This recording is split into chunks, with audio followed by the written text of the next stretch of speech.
You know, I've been working night shifts at gas stations for over 15 years.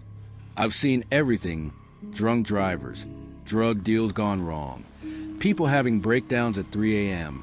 But nothing, and I mean nothing, prepared me for what I found in that trunk 3 months ago. My name's Mike, and I'm what you'd call a lifer in convenience store business. Started when I was 19, needed quick cash for community college. 34 now, still here, still working the graveyard shift at Danny's Stop and Go off Route 47. It's not glamorous, but it pays the bills, and honestly, I used to think it was pretty safe work. Used to. See, when you work nights at a gas station, you develop this sixth sense about people. You can spot trouble walking through your door from 50 feet away. The twitchy guy who's probably carrying. The woman who's clearly running from something. The teenagers planning to shoplift energy drinks. After 15 years, I thought I'd seen all. But sometimes, the real horror isn't what walks through your door. Sometimes it's what gets left behind. What I'm about to tell you happened on October 20th, just after 4 a.m. It was one of those cold autumn nights where the fog rolls in thick and the streetlights look like ghosts floating in the darkness. I remember the exact date because it's burned into my brain like a brand. Some things you just don't forget, no matter how much you want to. And trust me, I've tried to forget. Let me paint you a picture of Danny's Stop and Go. We're about 20 miles outside the city, right where the suburbs start turning into farmland. Not the kind of place you'd visit on purpose. More like where you stop when your gas tank's running on fumes, and it's the only place open for miles. We got 6 pumps, half of them older than me, and a store that's been renovated exactly once since 1987. The coffee's always burnt. The hot dogs have been on those rollers since the Clinton administration, and the restroom key is attached to a hubcap because people kept stealing it. But here's the thing about working the night shift. You get to know your regulars. There's Janet, who works at the hospital and stops by every morning at 4:30 for her large coffee with way too much sugar. There's Carlos, the long-haul trucker who comes through every Tuesday, always buys the same beef jerky, and asks about my mom. And there's Mrs. Patterson, the elderly lady who lives alone and sometimes just comes in to chat because she can't sleep. These people become your anchors, you know? They remind you that the world isn't just full of weirdos and criminals, that there are still normal people living normal lives. But that night, October 20th, none of my regulars showed up. Not one. The whole night had this wrong feeling to it, like the air itself was holding its breath. I should have known something bad was coming. My shift started at 11 p.m., same as always. Danny, he's the owner, not actually named Danny. His real name's Robert. But everyone calls him Danny because of the store. Anyway, Danny had left me a note about some teenagers who'd been causing trouble earlier. Nothing major, just the usual stuff. Loitering, making noise, probably planning to steal something. Keep an eye out, the note said. Call their parents, but you know how it is. I crumpled up the note and tossed it in the trash. Teenagers were the least of my worries. I'd rather deal with 100 obnoxious kids than one actual criminal. The first few hours were dead quiet. I restocked the cigarettes, cleaned the coffee machine, and did my usual rounds checking pumps. Everything seemed normal. A few cars came and went. A businessman in a BMW who paid at the pump.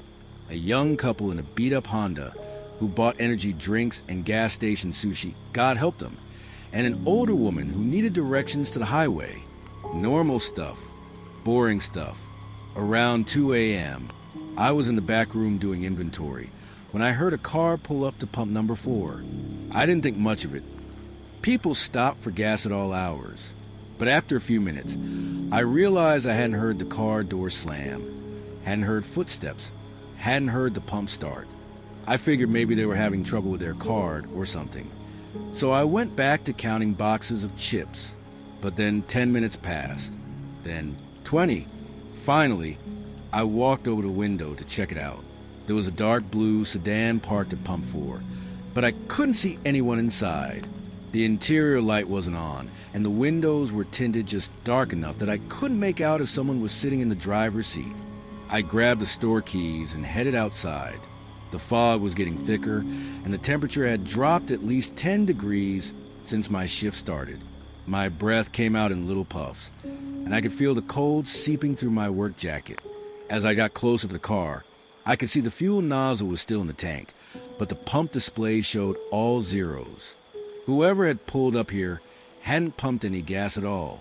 "Hello?" I called out, feeling a little stupid. "Everything okay?" No answer. I walked around to the driver's side and tapped on the window. "Excuse me, you can't just park here if you're not buying gas." Still nothing. That's when I noticed the car was still running. I could hear the engine humming, could see the exhaust coming from the tailpipe, but there was no one in the driver's seat. No one in the passenger seat either. Now, I've seen people abandon cars before. Usually it's because they broke down, or they were too drunk to drive, or they just ran out of money for gas. But this car was running fine, and like I said, they hadn't even tried to pump any fuel. I should have called the police right then. That's what you're supposed to do with abandoned vehicles. But I figured maybe the driver had just run inside to use the restroom or something, even though I hadn't seen anyone come in. So I decided to wait a few more minutes. Big mistake. I went back inside and tried to focus on my work, but I kept glancing out at that car. The headlights were still on, cutting through the fog like two pale eyes. It was unsettling, but I've seen weirder things working nights. About 30 minutes later, I was ringing up a customer, some guy buying cigarettes and lottery tickets, when I heard it, a sound from outside, faint but distinct. It sounded like moaning. The customer must have heard it too, because he looked toward the window with a confused expression. What the hell was that? "Probably just the wind," I said, but I didn't believe it. The wind doesn't moan like that. The wind doesn't sound human. After the customer left, I stood perfectly still and listened. For a few minutes, there was nothing but the usual sounds. Traffic from the highway, the hum of the refrigeration units, the buzz of the fluorescent lights. Then I heard it again. It was definitely coming from outside, somewhere near the pumps. A low, mournful sound that made the hair on my arm stand up. It lasted maybe 5 seconds, then stopped. I grabbed a flashlight and went outside again. The fog had gotten so thick, I could barely see the road. The abandoned car was still there, still running, but now something felt different about it, more ominous. I walked around the vehicle, shining my flashlight through the windows. The interior was empty except for what looked like a woman's purse on the passenger seat and some papers scattered on the dashboard. Nothing unusual, but as I was walking back toward the store, I heard the sound again, louder this time, and definitely coming from the car, specifically from the trunk. Now, I'm not a brave man. I'm just a guy who works at a gas station, but I've got a responsibility to my customers and to Danny, and if someone was in trouble, I couldn't just ignore it. I walked to the back of the car and put my ear close to the trunk. There was again moaning, weak but definitely human. "Hey!" I called out, knocking on the trunk lid. "Are you okay in there?" The moaning stopped immediately. I knocked again. "Can you hear me? I'm going to get you out of there." Silence. My hands were shaking as I tried the trunk release inside the car. The doors were unlocked, but when I pulled the trunk release lever, nothing happened. The trunk stayed closed. That's when I started to panic. I ran back inside and grabbed the tire iron we keep behind the counter for emergencies. My hands were shaking so bad I could barely hold it. I should have called 911 right then, but all I could think about was someone trapped in that trunk, maybe hurt, maybe dying. Back outside, I wedged the tire iron under the trunk lid and pried it open. The smell hit me first. It was, God, how do I describe it? Sweet and rotten at the same time, like meat that's been left out in the sun for days. I gagged and had to step back, cover my nose with my shirt, but I forced myself to look inside. There was a woman in the trunk. She was maybe 30 years old, with blonde hair that had been blonde before it got matted with things I don't want to think about. She was wearing a blue dress that might have been pretty once, but now it was stained and torn, and she was dead. I could tell immediately. Her skin had that waxy, gray color that dead people get. Her eyes were open but cloudy, staring at nothing. Her mouth was slightly open, like she'd been trying to scream. But here's the thing that made me lose my mind. She was still warm. I touched her hand. I don't know why, maybe to check for a pulse even though I knew she was gone, and her skin was still warm. Not body temperature, but not cold either, like she'd been dead for hours, not days. And that's when I realized something that made my blood freeze. The moaning I'd been hearing, it wasn't coming from her. It was coming from under her. I almost ran right then. Every instinct in my body was screaming at me to get away from that car, to call the police, to let someone else deal with whatever nightmare I'd stumbled into. But I couldn't leave. Not if there was someone else in there. Someone who might still be alive. With shaking hands, I lifted the woman's body slightly. She was heavier than I expected, dead weight pulling at my arms. And underneath her, curled up in the small space beneath the trunk's false bottom, was another person. A man. He was alive, but barely. His eyes were wide with terror, and when he saw me, he tried to speak, but only managed a strangled whisper. "Help, me?" His voice was hoarse, like he'd been screaming for hours. His hands were bound with zip ties, and there was duct tape over his mouth that had partly come loose. He was covered in blood, some of it his, some of it hers. I pulled him out of there as gently as I could. He was shaking uncontrollably, and I could see cuts and bruises all over his body. Someone had worked him over pretty good before stuffing him in that trunk. "It's okay," I kept saying, even though nothing about this was okay. "You're safe now. I'm going to call for help." But when I got him inside the store and called 911, he grabbed my arm with surprising strength. "You don't understand," he whispered. She was alive when he put us in there. She was alive for hours. The police and ambulance arrived within 10 minutes, but it felt like hours. I sat with the man. His name was David. I learned later, while he told me what had happened. And what he told me changed everything I thought I knew about that night. David was a social worker from the city. The woman in the trunk was his co-worker, Sarah. They'd been working late, investigating reports of child abuse at a home about 30 miles from my gas station. When they left the house around midnight, someone had been waiting for them in the parking lot. He looked normal, David said, his voice still shaking. Middle-aged guy, nice car, wearing a suit. Said he was having car trouble and needed help. The man had a gun. He forced them into their own car at gunpoint. Made David drive while he sat in the back with Sarah. They drove for what felt like hours. But David couldn't tell where they were going because the man had made them both put on blindfolds. Eventually, they stopped somewhere. David thought it was a warehouse or maybe a barn. Somewhere isolated. The man forced them out of the car and tied them up. That's when David realized this wasn't a random robbery. This guy knew who they were. He knew about their investigation. He kept asking about the files. David told me about what we'd found, who he'd talked to. When Sarah wouldn't tell him, he started hurting her. The man had tortured Sarah for information about their case. But she refused to talk, even when he began cutting her. She died protecting those children, protecting the evidence they'd gathered. But here's the part that still gives me nightmares. The man didn't stop when she died. He put both of them in the trunk. Sarah's body and David, who he'd beaten unconscious.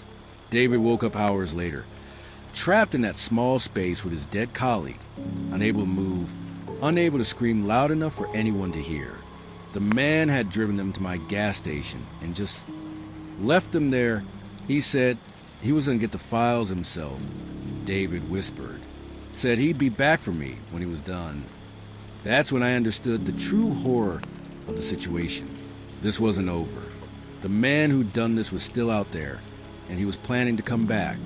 I looked out the window at the abandoned car, and for the first time, I noticed something I had missed before. The driver's side door was slightly open, like someone had gotten out in a hurry, like someone had been watching me the whole time. The police took David to the hospital and called in a crime scene team to process the car. Detective Martinez, the lead investigator, asked me to stay late to answer questions. I was more than happy to cooperate. I wanted the psychopath caught before he hurt anyone else. But as I was giving my statement, one of the officers came running over. "Detective, we've got a problem. The suspect's car just pulled into the parking lot." My blood went cold. Through the window, I could see a black SUV slowly driving past pumps. The windows were tinted, but I could make out the silhouette of someone in the driver's seat. Someone watching us. "That's him," I said, my voice barely a whisper. "That has to be him." Detective Martinez was already on his radio, calling for backup, but the SUV didn't wait around. As soon as the police started moving toward it, the driver floored it, speeding out of the parking lot and onto the highway. What followed was a high-speed chase that lasted nearly an hour. The suspect led police through back roads and farm country, driving like a maniac, clearly desperate to get away. I watched the whole thing unfold on the news the next morning. The chase ended when the suspect lost control of his SUV and crashed into a tree. He was killed instantly, but they never found the files David and Sarah had been working on, and they never found the children they'd been trying to protect. That was 3 months ago. David recovered from his physical injuries, but I heard he quit social work. Can't say I blame him. Some things you just can't come back from. Sarah's funeral was held on a rainy Thursday. I went, even though I'd never met her. Felt like I owed her that much. Her family thanked me for finding her, for giving them closure. But I don't feel like a hero. I feel like I failed somehow. See, I keep thinking about those hours she spent in that trunk, knowing she was going to die, refusing to give up information that would put children in danger.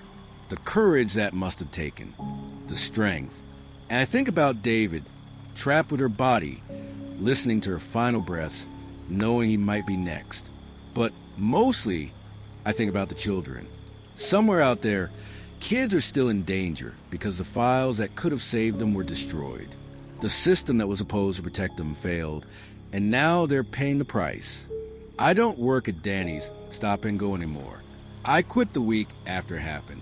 Couldn't stand being there. Couldn't stop seeing that car at Pump 4. Couldn't stop smelling that terrible smell. But sometimes, when I'm driving at night and I pass a gas station, I wonder if there are other cars out there, other trunks with people inside, alive or dead, waiting for someone to find them. And I wonder if I would have been brave enough to help, if I'd known what I was walking into. They say evil comes in many forms. Sometimes it's obvious, the guy with a gun, the stranger in the dark alley. But sometimes evil looks normal. It wears a suit and drives a nice car and says it needs help. Sometimes evil is patient. It waits for the right moment, the right victim, the right opportunity. And sometimes evil leaves its victims in places where ordinary people like me, have to find them. People like you. Because the truth is, any one of us could be driving past that abandoned car. Any one of us could be the one who hears the moaning from the trunk. Any one of us could be the one who has to decide. Do we walk away, or do we get involved? Do we open the trunk?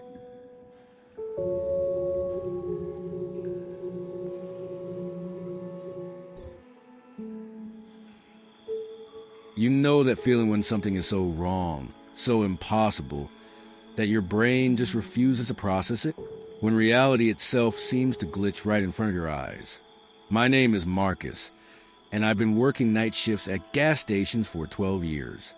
I've seen drunk drivers, drug deals gone wrong, robberies, fights, and pretty much every kind of weird thing you could imagine happening at 2 a.m.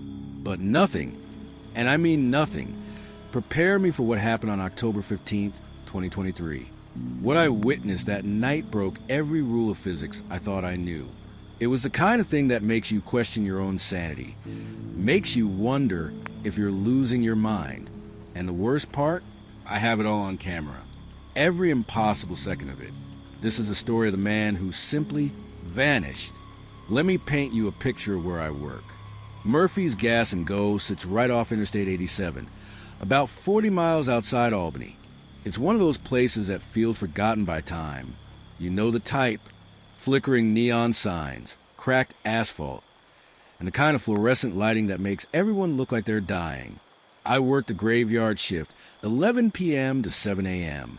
It's not glamorous, but it pays the bills, and honestly, I prefer the quiet. During those hours, you get maybe 15 customers if you're lucky. Mostly truckers grabbing coffee and energy drinks, or the occasional insomniac filling up their tank. The station has 4 pumps, and I run everything from behind bulletproof glass. We got cameras covering every angle: the pumps, the parking lot, the store interior, even the back alley where we keep the dumpsters. Corporate installed this system after we got robbed 3 times in 2019. 16 cameras total, all feeding into monitors right here at my counter. I've watched thousands of hours of footage. People argue with their girlfriends over phone. Kids try to buy beer with fake IDs. The usual drama. After 12 years, you develop a sixth sense about people. You can tell who's trouble just by how they walk, how they move their hands, how they avoid eye contact. But Marcus, I'm going to call him that because I never learned his real name. He wasn't like that. When I first saw him, he seemed completely normal. It was a Tuesday night, or technically Wednesday morning, about 1:47 a.m. I remember the exact time because I was watching the clock, counting down the hours until my shift ended. The place was dead quiet except for the hum of the refrigeration units and the occasional semi-rumbling past on the interstate. That's when I saw the headlights. A dark sedan, looked like a Honda Accord, maybe 2018 or 2019, pulled up to pump number 3. Nothing unusual there. The car was clean, well maintained. Not the kind of beat-up vehicle you usually see at this hour. The driver got out, and I got my first good look at him. White guy, maybe mid-30s, wearing a simple gray hoodie and jeans. Average height, brown hair, nothing that would make him stand out in a crowd. He looked tired, like he'd been driving for hours. He walked around to the passenger side of his car, which struck me as a little odd. Most people fill up on the driver's side. But hey, maybe he was low on gas and needed to get to the side with the tank. People do that sometimes. What happened next was completely routine. He inserted his credit card, selected regular unleaded, and started pumping. I watched him on camera 4, which covers pump 3 from the perfect angle. He was looking at his phone, probably checking messages or social media. Typical stuff. The pump clicked off when his tank was full. He replaced the nozzle, grabbed his receipt, and walked back toward the driver's side of his car. This is where things get complicated. I was half watching the monitors, half scrolling through my own phone, when I heard his car door slam shut. The sound was crystal clear. You know that solid thunk that car doors make, especially newer ones. I glanced up at the monitor and saw his car was still there, engine running, headlights on, but something fell off.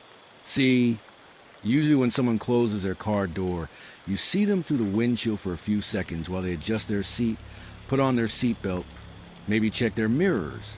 Basic stuff. But his windshield was dark, completely dark. I figured maybe he had really tinted windows. Some people go overboard with that. But as I watched, waiting for him to pull away, the car just sat there, engine running, lights on, but no movement. 30 seconds passed. Then a minute. I started paying closer attention. The car was definitely running. I could see the exhaust coming from the tailpipe. But why wasn't he leaving? Was he making a phone call? Texting someone? That's when I realized something that made my stomach drop. I hadn't seen him get in the car. Now, let me be clear about something. I watch these cameras all night, every night. I know the blind spots. I know the angles. I know exactly what each camera can and can't see. There's no way, and I mean no way, someone can get from the pump to their car without appearing on at least 2 different cameras. But I started second-guessing myself. Maybe I'd looked away longer than I thought. Maybe I'd missed him getting in while I was on my phone. It happens, right? People zone out. So I did something I'd never done before in 12 years of working this job. I pulled up the recorded footage. Our system lets me rewind and review any camera from the past few hours. I scrubbed back to when his car first arrived, and I watched the entire sequence again. And again, and again. Here's what I saw. 1:47 and 23 seconds a.m. Dark sedan pulls up to pump 31:47 and 31 seconds a.m. Driver exits, walks around to passenger side 1:47 and 45 seconds a.m. Inserts credit card, starts pumping gas 1:52 and 18 seconds a.m. Pump clicks off. Driver replaces nozzle 1:52 and 31 seconds a.m. Driver walks toward the driver's side of his car 1:52 and 44 seconds a.m. Sound of car door slamming shut. But here's the thing that made my blood run cold. I watched that sequence 15 times, and I never, not once, saw him actually get into the car. The camera shows him walking toward the driver's side. He goes around in front of the car, disappears from camera 4's view for maybe 2 seconds as he passes behind the front pillar, and then nothing. The next thing you hear is the door slamming, but you never see him open the door. You never see him get in. It's like he just vanished somewhere between the pump and the driver's seat. My hands were actually shaking as I switched between camera angles, trying to figure out what I'd missed. Camera 1 covers the front of the store, no sign of him. Camera 2 gets the far pumps, empty. Camera 3 shows the parking lot entrance, nothing.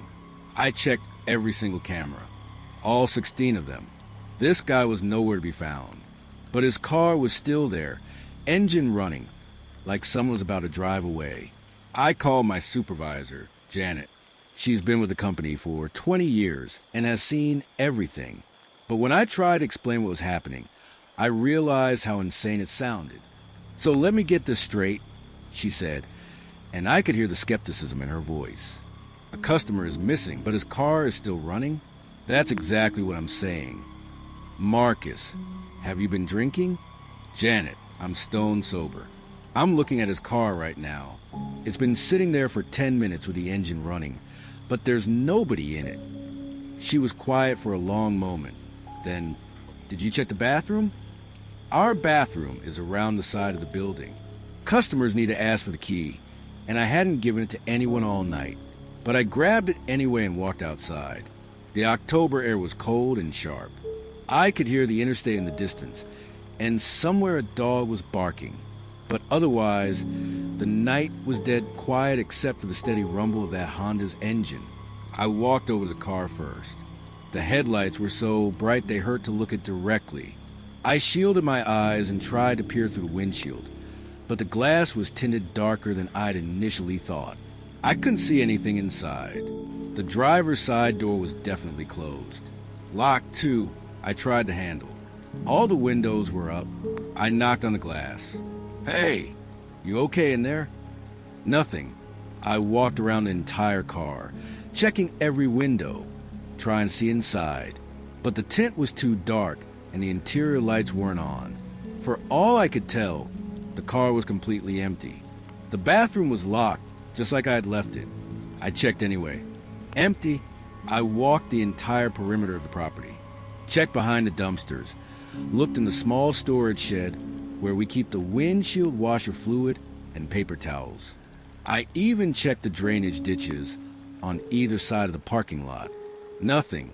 No sign of him anywhere. When I got back to the counter, I called Janet again. I can't find him anywhere. I told her. It's like he just disappeared into thin air. Have you called the police? That's when I realized I probably should have done that first. But what was I going to tell them? That a customer had vanished? That didn't sound like an emergency exactly. I'll call them now, I said. But as I reached the phone, I heard something that made me freeze. It was coming from outside, from the direction of Pump 3. At first, I thought it was just the wind or maybe a semi passing on the interstate. But as I listened more carefully, I realized it was something else entirely. It sounded like movement, like someone was moving around inside that car. I could hear the squeak of leather seats, the rustle of fabric, like someone was shifting position or maybe looking for something. But that was impossible. I just checked the car 5 minutes ago. I'd knocked on the windows, tried the doors. There was nobody inside. The sounds continued for maybe 30 seconds. Then they stopped. My heart was pounding as I stared at the monitor showing pump 3. The car was still there, still running, looking exactly the same as before. But I definitely heard something. I picked up the phone to call 911, but before I could dial, the sound started again. This time they were louder, more distinct. It sounded like someone was frantically searching through the car, opening and closing the glove compartment, rustling through papers, maybe looking under the seats. But the car looked completely still on the camera. The police took about 15 minutes to arrive. 2 officers, an older guy named Peterson and a younger woman named Rodriguez. They pulled up in their cruiser, and I met them outside. "So what's the situation here?" Peterson asked. He had the tired voice of someone who dealt with a lot of weird late-night calls. I explained everything. The customer who disappeared, the car that was still running, the sounds I'd been hearing. As I talked, I realized how crazy it all sounded. These cops probably thought I was having some kind of breakdown.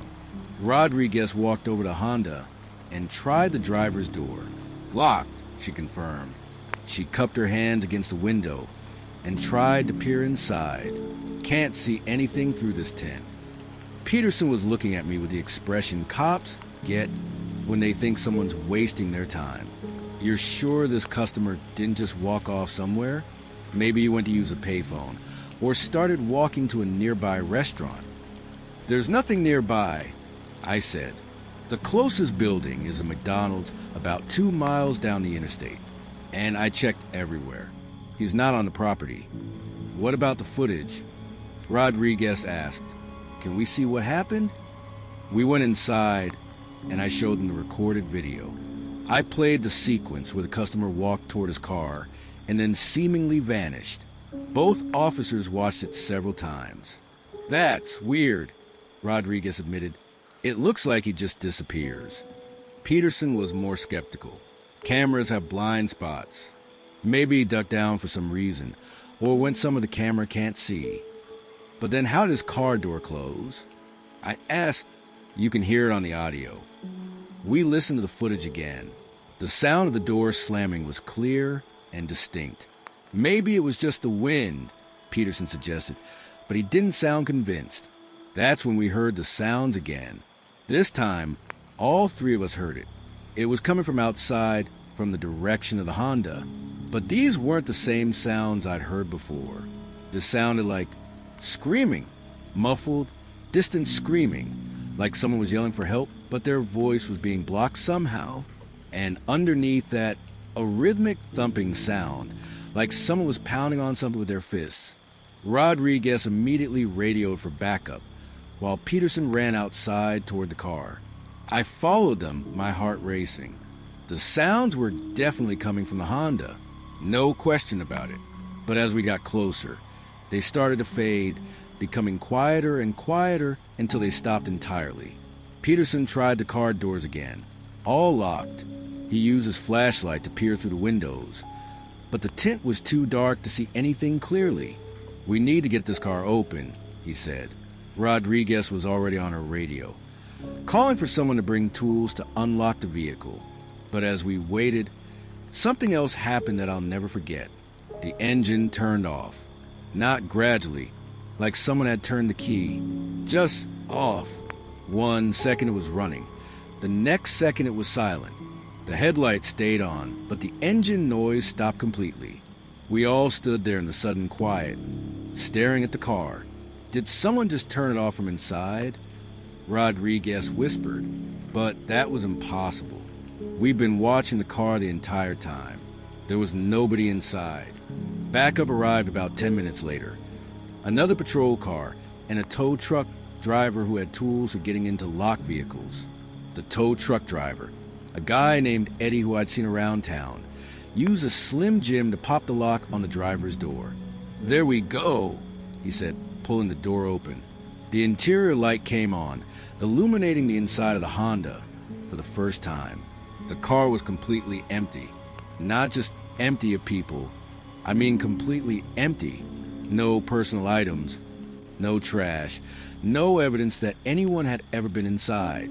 The seats looked like they'd just been detailed. There wasn't even dust on the dashboard. "That's not normal," Peterson said.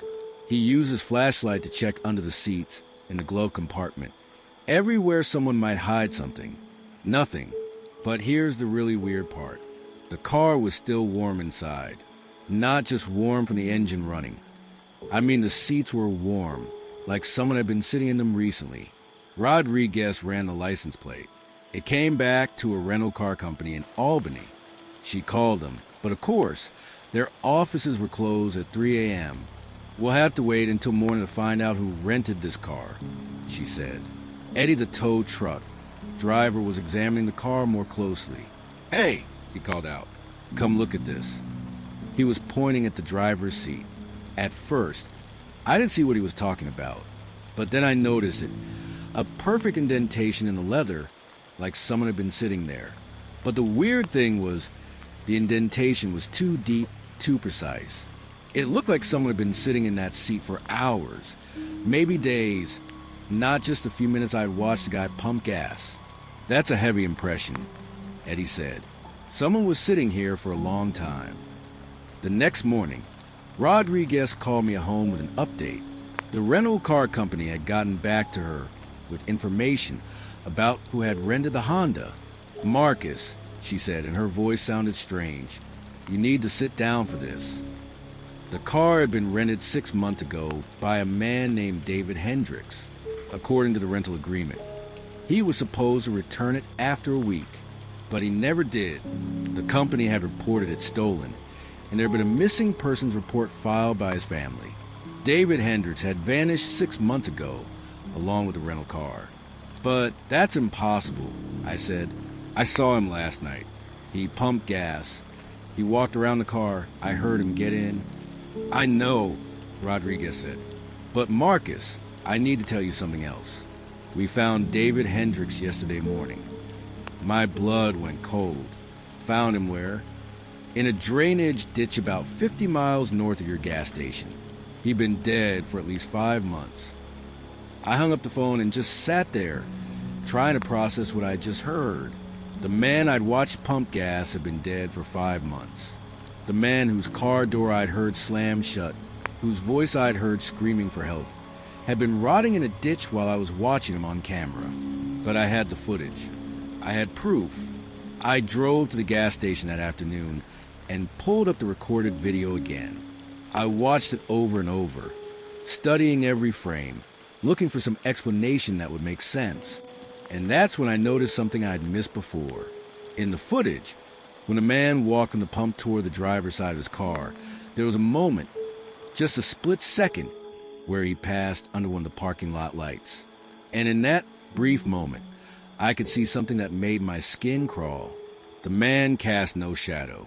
Even though he was walking directly under a bright light, there was no shadow on the ground beneath him. It was like he wasn't really there at all. I quit my job the next day. I couldn't handle being in that place anymore, knowing what I'd seen. But the story doesn't end there. About a week later, I got a call from Janet, my old supervisor. She sounded shaken. "Marcus," she said, "I need to ask you something. That night when you saw the guy at Pump 3, did you save the footage?" "Yeah, why?" "Because I've been going through our security recordings for the insurance company, and there's something weird. The footage from that night is different." "Different how?" "There's no customer, Marcus. I'm looking at the footage from 1:47 a.m. on October 15th. And there's no car at Pump 3, no customer, nothing. It's just an empty parking lot."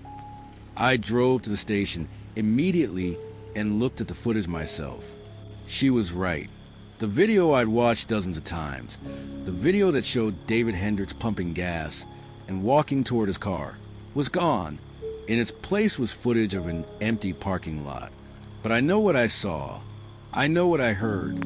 And I know that somewhere, somehow, David Hendricks is still trapped in that Honda Accord, still screaming for help, still trying to escape from whatever happened to him 6 months ago. They found the rental car 3 days later, abandoned in a Walmart parking lot about 30 miles away. It was completely empty, just like it had been that night. But the odometer showed an extra 200 miles from when the police had examined it. Someone or something had been driving that car. The case is still open. The police have no leads, no explanations, no theories that make any sense. David Hendricks is still officially a missing person, even though they found his body. The rental car company got their Honda back, and as far as I know, they've rented it out to other customers. I wonder if any of them have seen David Hendricks sitting in the driver's seat when they checked their rear view mirror. I wonder if any of them have heard him screaming. Sometimes, late at night, I still think about that moment when his car door slammed shut.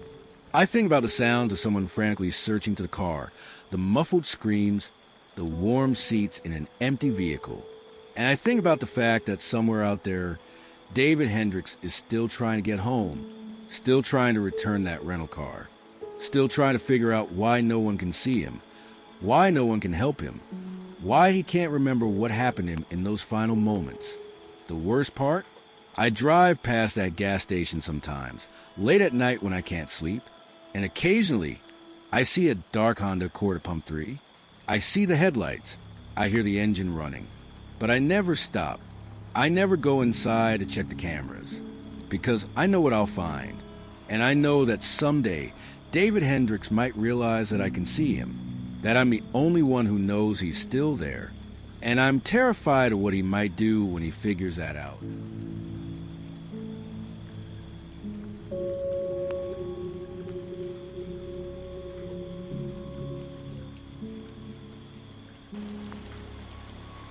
I was just a regular guy, working a late-night job to pay the bills. Nothing special about me. Just me, the cash register, and the cold night air. But that night, everything changed in the blink of an eye. It was a quiet Tuesday night, the kind where you barely see a car pull in. I was stocking shelves, minding my own business, when the bell above the door jingled. I looked up, expecting the usual customer, someone grabbing snacks or gas. But what I saw, I still can't explain. A figure stood there just inside the door, wearing a mask. Not one of those silly Halloween masks, but something different. It covered the whole face, smooth and blank, like a porcelain doll's face without any expression. They didn't say a word, just stood there, staring. I felt my heart skip. I tried to keep calm. "Can I help you?" I asked, voice a little shaky. No response, just silence. The air felt heavy, like the room had suddenly gotten colder. The stranger moved slowly, almost gliding, towards a snack aisle. But instead of picking something, they just stood there, staring at the shelves, their head tilted slightly, like they were listening to something I couldn't hear. I kept watching, every instinct screaming at me that something was wrong. But I didn't want to cause a scene. Maybe they were just weird. Then, without warning, the masked figure turned sharply and walked out the door. No goodbye, no explanation. I blinked and they were gone. I rushed outside, heart pounding, but there was no sign of them. No car, no footprints, nothing. Just the empty, quiet street. I locked the doors behind me and called my manager, telling him what happened. He said maybe it was just a prank or someone messing around. But I knew better. For days after, I couldn't shake the feeling that I was being watched. At work, on the street, even at home, every shadow seemed to move. Every noise made me jump. I started noticing strange things around a gas station. Items misplaced, the lights flickering at odd times, the security cameras acting up. One night, I checked the footage. And there it was, the masked stranger, standing just outside the door, watching me. But the weirdest part? The figure wasn't there when I looked outside. I asked around. No one else had seen anyone like that. No reports, no missing persons matching the description. I realized something terrifying. The stranger wasn't just a person. They were something else. Something that didn't belong. I quit that job the next day, but the fear stayed with me. Sometimes, late at night, when I'm alone, I still hear the faint jingle of the gas station door. And I wonder, what if that masked stranger had stayed longer? What if they hadn't disappeared so suddenly? I don't know what they wanted. I don't know who they were. But I do know one thing. Some encounters are better left unexplained, because some masks hide more than just faces. Be careful who you let inside, because you never know who's watching.